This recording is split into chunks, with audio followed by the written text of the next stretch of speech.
Innal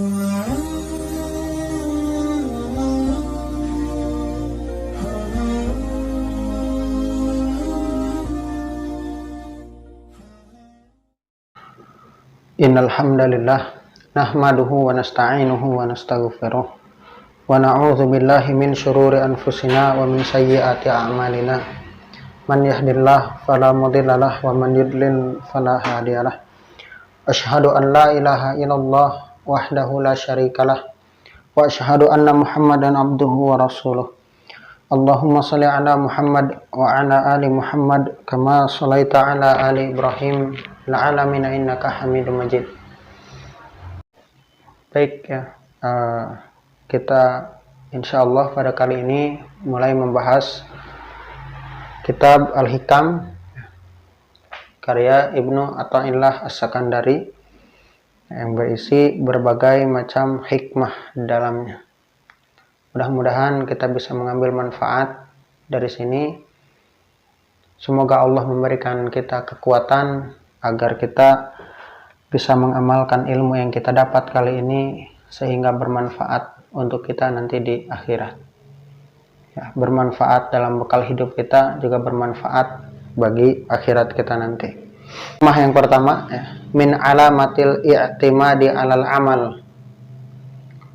nuqsanur raja'i inda wujudi zalali. Di antara tanda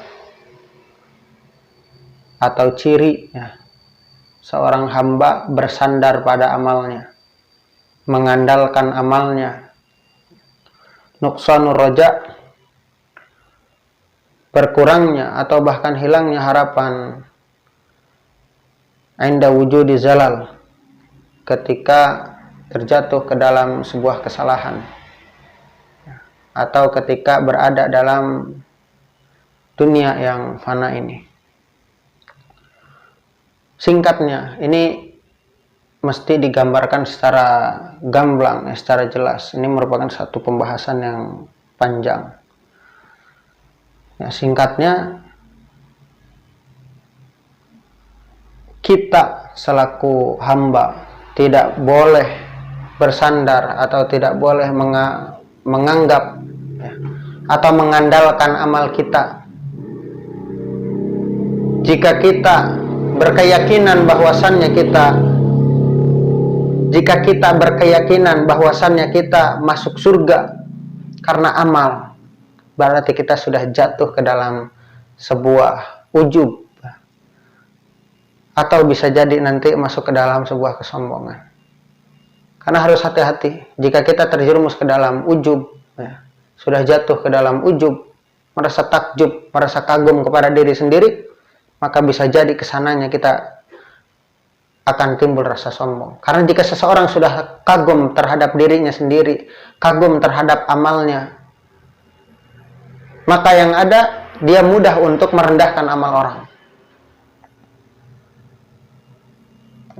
Baik, sombong itu merendahkan manusia dan juga menolak kebenaran.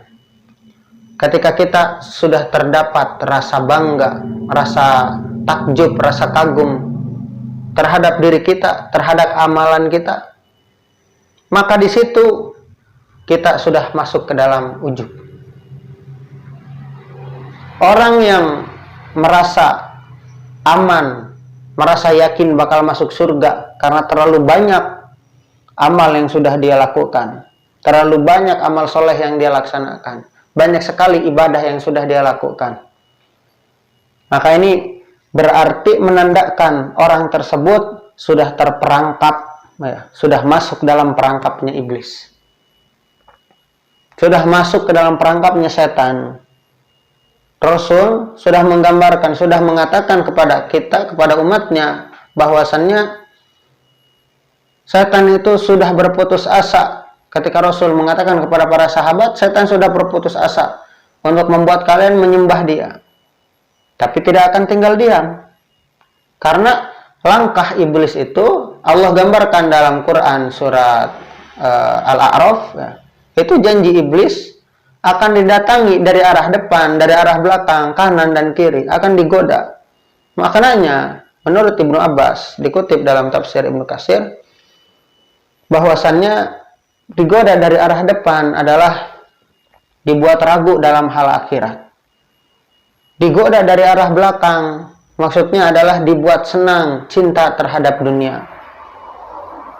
Digoda dari arah kanan, maksudnya dibuat lalai dalam hal ibadah. Termasuk ini, termasuk bangga dalam hal ibadahnya, yakin bahwasannya ibadah dia bisa mengantarkan dia ke surga, bersandar kepada amalnya. Mohon maaf, orang yang masuk surga itu bukan karena amal, tapi karena rahmat Allah Subhanahu wa taala. Maka di sini dijelaskan ya, ketika seseorang bersandar kepada amalnya, ketika seseorang mengandalkan amalnya, maka itu sebagai ciri bahwasannya dia itu ya, cirinya ya, adalah dia itu kurang berharap kepada Allah Subhanahu wa taala. Di sini dijelaskan ayyan qusa raja'uhu fi rahmatillah inda wujudi zalal. Berkurangnya harapan terhadap rahmat Allah. Kurang rahmat Allah karena dia yakin masuk surga itu karena amal dia. Mohon maaf jika kita hitung masuk surga dengan amal, ya. Alangkah kecilnya harapan kita masuk surga jika masuk surga dengan amal. Dalam satu hari 24 jam, berapa banyak kita ibadah, berapa banyak kita ghaflah. Berapa banyak kita ibadah, berapa banyak kita berzikir kepada Allah, berapa banyak kita lalai dari Allah. Contoh kecil, sholat. Ketika seseorang sholat, berapa lama waktu dia untuk mengerjakan sholat? Ketika seseorang sholat berjamaah saja, lebih kurang satu waktu, ya, misalkan 10 menit. Berarti 5 waktu, lebih kurang 50 menit. Nah, kalau kita bulatkan saja 1 jam, dari 24 jam itu yang kita gunakan untuk sholat, yang maktubah hanya 1 jam. Jika kita tidak memiliki amal-amal ibadah sholat sunnah yang kita kerjakan dalam sehari semalam, maka sungguh minim. Ya. Terlebih jika kita tidak memiliki amalan-amalan seperti zikir khusus, ya, di waktu-waktu tertentu, atau bahkan setiap waktu, kita tidak melakukan itu. Tidak senantiasa istighfar kepada Allah, tidak memperbanyak berdoa kepada Allah Subhanahu wa taala, tidak memperbanyak bersedekah, kemudian juga saum sunnah, hanya mengandalkan yang wajibnya saja. Alangkah jauhnya harapan kita masuk surga. Ternyata waktu kita hanya banyak digunakan untuk hal yang sia-sia.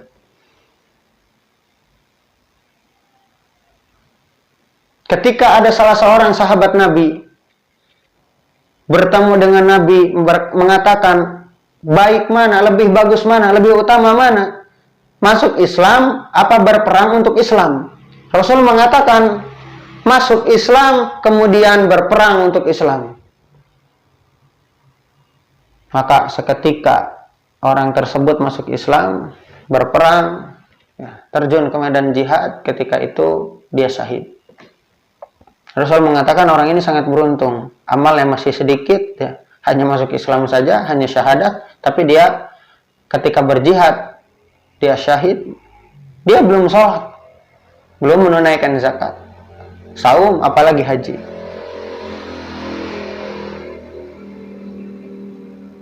Maka bagaimana, ini menjadi bahan muhasabah bagi kita, bagaimana dengan kita yang hidup sudah bertahun-tahun, puluhan tahun, bahkan mungkin banyak dari kita yang lahir dengan keadaan Islam, dengan keluarga Islam.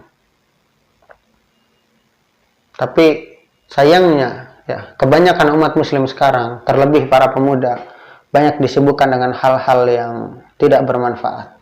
Lebih banyak disibukkan dengan hal-hal yang justru mengundang murka Allah. Terlebih waktunya terbuang sia-sia. Mau bersandar hanya karena amal, maka sungguh kejinya kita, ya, sungguh hinanya kita. Jangan anggap Allah itu PHP nantinya kalau seperti itu. Karena Allah tidak memberikan harapan, kitanya yang hanya berharap. Maka jangan sampai ya, kita terjerumus ke dalam ujub. Saking banyaknya ibadah kita. Mungkin seseorang itu rajin sholatnya, sholat malam dia tidak pernah terlewat, sholat duha, sholat rawatibnya, kemudian saumnya, saum sunnahnya iya, Ramadan sudah tentu, bersodakoh dia sudah pasti setiap hari rutin. Namun meskipun banyak yang dia lakukan, tidak boleh kita bersandar atau hanya sebatas mengandalkan amal. Apalagi hanya mengandalkan amal orang tua. Apalagi hanya mengandalkan amalan orang tua. Mentang-mentang orang tuanya soleh, anaknya nanti saja ditolong sama ayah saya. Tidak bisa. Tidak bisa. Wala taziru waziratun wizra ukhra.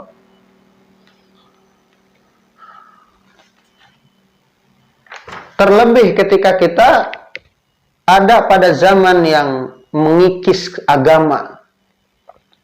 Seperti halnya sekarang banyak sekali ya, jika kita jumpai mulai dari sosial media, ya, televisi dan lain sebagainya, hal-hal yang memang mengikis keimanan, mengikis agama anak-anak kita. Kita berada pada zaman tersebut. Dan juga banyak sekali ya perbuatan-perbuatan dosa, maksiat yang dijalani.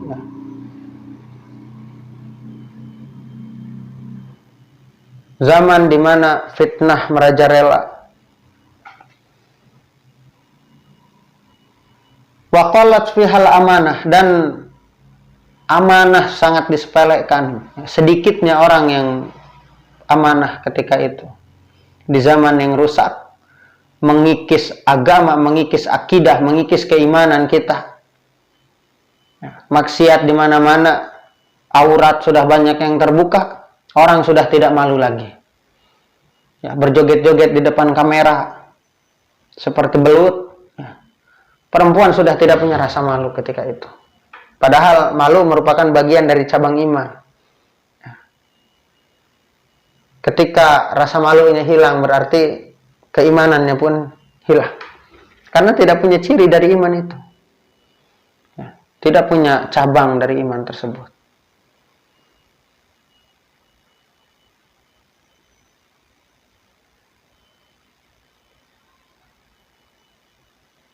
Maka Allah Subhanahu wa ta'ala menjadikan amal soleh itu merupakan sebab diangkatnya derajat seseorang. Adapun amal yang toleh itu menjadi sebab hancurnya orang, menjadi kejinya, rendahnya derajat seseorang. Kita perhatikan saja orang yang rajin beribadah, yang berbuat baik dia, dengan orang yang senantiasa mengeluarkan perkataan, mohon maaf, hewan segala macam disebut. Dengan orang, dibandingkan dengan orang yang sering berzikir, kita lebih segan dengan yang mana? Ketika bercanda pun kita lebih segan dengan yang mana? Tidak perlu yang serius, bercanda saja, kita lebih segan dengan yang mana? Itu sudah tampak, sudah terlihat. Namun bukan berarti karena masuk surga ini dengan rahmat Allah lantas kita mencuekkan, ya, kita tidak berlaku beramal, tidak. Kita beramal untuk mengundang rahmat Allah. Masuk surga bukan karena amal tapi rahmat Allah, tapi beramal tujuannya untuk mengundang rahmat Allah, untuk mencari ridhonya Allah Subhanahu wa ta'ala. Jika Allah sudah ridho kepada kita, maka mau tidak mau kita pasti masuk ke dalam surganya Allah Subhanahu wa ta'ala. Ya ayyatuhan nafsul mutmainnah, hei jiwa yang tenang,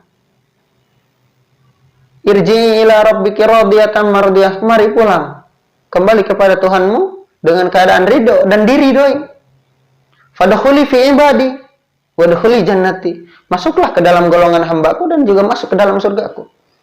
Maka sekali lagi kita sama-sama bergiat dalam hal beramal, namun kita tidak boleh ketika kita beramal, kita hanya mengandalkan amal kita atau yakin kita bisa masuk surga hanya dengan amal ini. Tidak.